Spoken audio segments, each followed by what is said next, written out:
Hello students, आज board में आने वाला क्वेश्चन बतलाएंगे।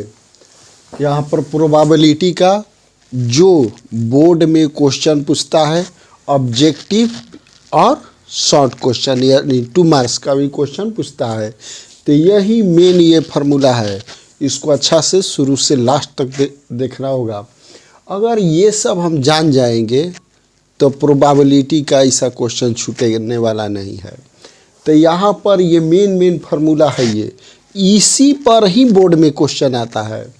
तो पहला है E1 E2 इंडिपेंडेंट इवेंट, तो ये फार्मूला होता है। तो यहाँ बतला देते हैं प्रोबेबिलिटी E1 और E2 क्या है, 2 इवेंट, 2 घटना है। एंड को इंटरसेक्शन लिखा जाता है, कभी कभी एग्जाम में दे देगा ऐसे P E1 एंड E2। अब ऑप्शन में क्या होगा, अब वहाँ पर ऑप्शन में ऐसे दे देगा P E1 यूनियन इनटू, या B में दे देते हैं P E1 इंटरसेक्शन E2। तो यहाँ पर P E1 और E2 ध्यान देना है, ये इस पर। ये जो होता है एंड जो होता है वो इंटरसेक्शन होता है। क्या होता है, इंटरसेक्शन।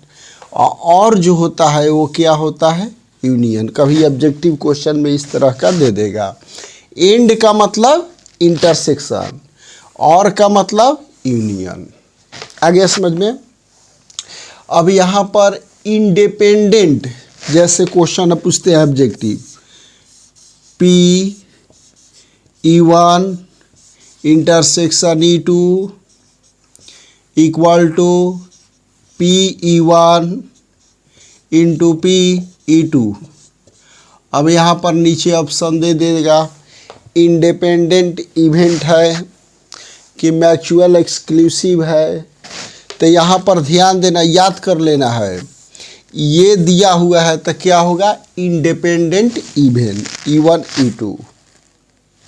या इसी पर क्वेश्चन पूछेगा, इसका वैल्यू दे दिया 1/6, P1 का 1/2 दे दिया और इसका दे दिया 1/3। E1 इंटरसेक्शन E2 का प्रोबेबिलिटी 1/6, E1 का 1/2 और E2 का 1/3। अब ये चेक करना है कौन सा इवेंट है। तो यदि यहाँ पर मल्टीप्लाई करने पर ये आ जाए तो इंडिपेंडेंट इवेंट है। आगे समझ में।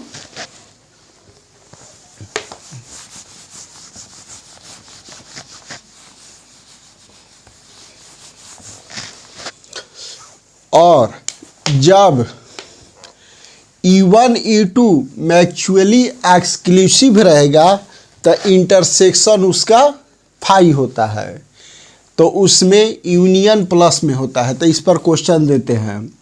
अब जैसे दे दिया E1 and E2 B mutually exclusive. अब ऑप्शन में दे देते हैं E1 intersection E2 equal to E1, B में दे देते हैं E1 E2 equal to E2, ऐसे दे दिए।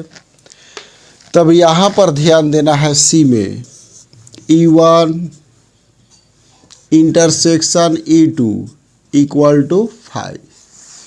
जब ये याद करना होगा कि E1 E2 दोनों म्यूचुअली एक्सक्लूसिव इवेंट हो तो ये जो होता है वो 5 होता है। E1 और E2 क्या होगा, 5। E1 intersection E2 equal to 5, यानी E1 and E2 B mutually exclusive event है। आ गया समझ में। अब इसके बाद एक और फार्मूला यहाँ पर बतला देते हैं हम। Probability E1 union E2 equal to probability of E1 plus probability of E2 minus probability of E1 intersection E2। ध्यान देना है, ये मेन फार्मूला होता है। अब सवाल हुआ कि म्यूचुअली एक्सक्लूसिव इवेंट में ये क्या होता है, फाई, यानी क्या हो जाएगा, फाई। तो जब E1 E2 mutually exclusive event हो तब probability of E1 union E2 तो दोनों का प्लस होगा। आ गया समझ में? यानी इसका वैल्यू और इसका वैल्यू और इसका वैल्यू दिया है, अगर ये दोनों को ऐड करके इसके बराबर आ गया तो म्यूचुअली एक्सक्लूसिव इवेंट होगा। तो ये फार्मूला भी पूछता है कि E1 E2 म्यूचुअली एक्सक्लूसिव हो तो ये कंडीशन होगा या ये फार्मूला होगा।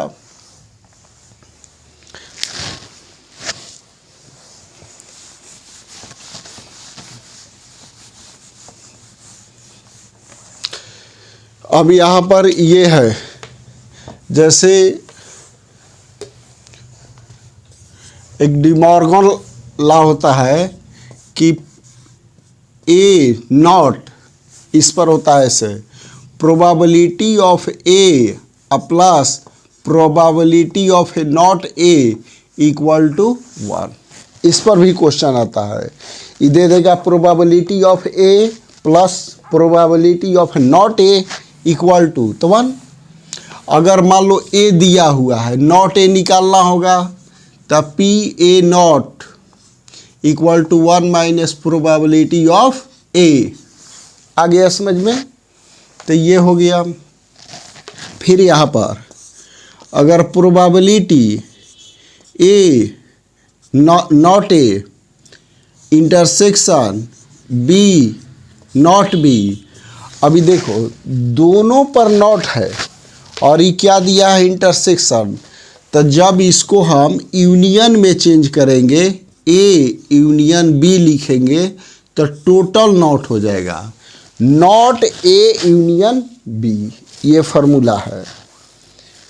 आ गया समझ में? अब यहाँ पर कंडीशनल प्रोबेबिलिटी का मेन फार्मूला बतला रहे हैं। कंडीशनल प्रोबेबिलिटी में होता है A by B, probability A by B. इसका मतलब हमको ए का प्रोबेबिलिटी निकालना है जो भी बी पहले से अकर यानी घट चुका है। तो इसका होता है probability of A intersection B by probability of B, यानी बी रहेगा तो बी से डिवाइड करेंगे। बी यानी पहले से अकर है, अगर यहाँ पर बी बाई ए दिया है तो इंटरसेक्शन रहेगा, लेकिन डिवाइड किससे होगा, प्रोबेबिलिटी ऑफ ए से। आगे समझ में?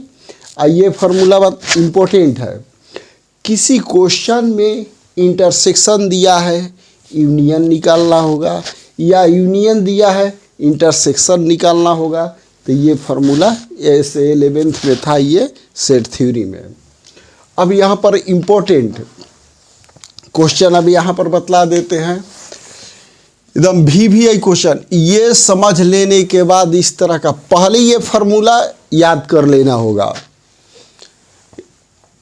फार्मूला एक ही, लेकिन उसी पर क्वेश्चन अलग अलग ढंग से फिर रिपीट कर देते हैं। मान लो यहाँ पर दिया है P E1 intersection E2 equal to probability of E1 into probability of E2। अब वहाँ पर कौन सा इवेंट का ये फार्मूला है, तो इंडिपेंडेंट।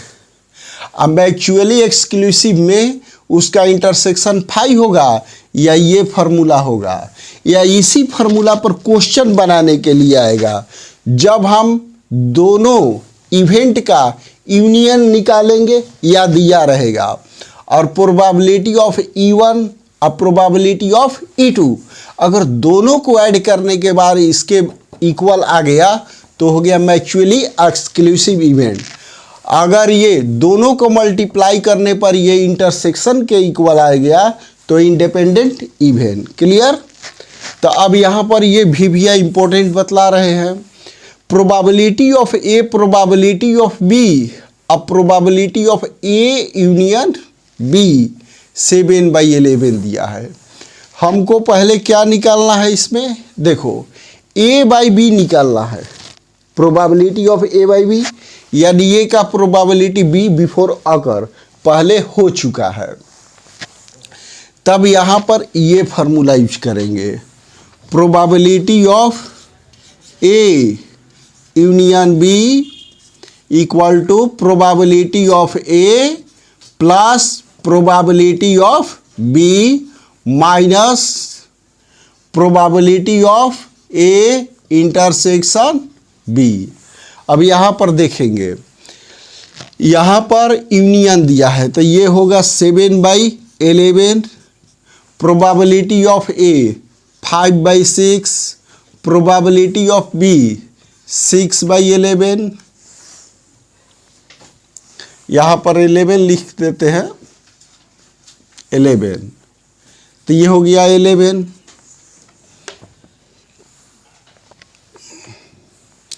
और ये क्या हो जाएगा, minus probability of A intersection B. तो यहाँ पर ये आ गया 7/11। अभी दोनों को ऐड कर देंगे तो 11/11 आ जाएगा, 11/11 minus P A intersection B. अब इसको इधर ला देते हैं, तब probability of A intersection B equal to 1 minus 7/11, तो हो गया 11 माइनस 7 बाई 11, तो ये हो गया 4/11, 4/11। आ गया समझ में। अब ये निकाल लिए तो हमको इंटरसेक्शन मालूम हो गया। देखो probability of A intersection B equal to हमारा क्या आया, 4/11। फर्स्ट क्वेश्चन हो गया। अब इसके बाद हमको सेकंड क्या निकालना है, probability of A by B, probability of A by B. तो ए बाई बी का फार्मूला केवल लिख देंगे जल्दी और उस पर वैल्यू पुट करके उसका आंसर निकाल लेंगे। क्वेश्चन में यूनियन था तब हम इंटरसेक्शन निकाल लिए, क्यों कि probability of A by B equal to क्या होता है फार्मूला, कभी कभी फार्मूला पूछ देता है कि probability of A by B equal to क्या होगा, तो probability of A intersection B by probability of B. आ गया समझ में। तो इसका इंटरसेक्शन का क्या आया है, 4/11 और बी का प्रोबेबिलिटी क्या है, 6/11।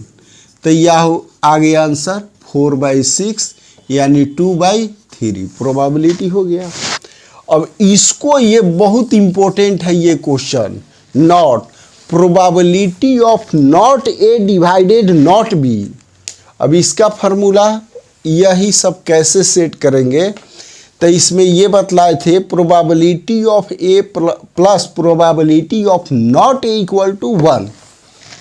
अब इसी पर ये क्वेश्चन बनाएंगे हम।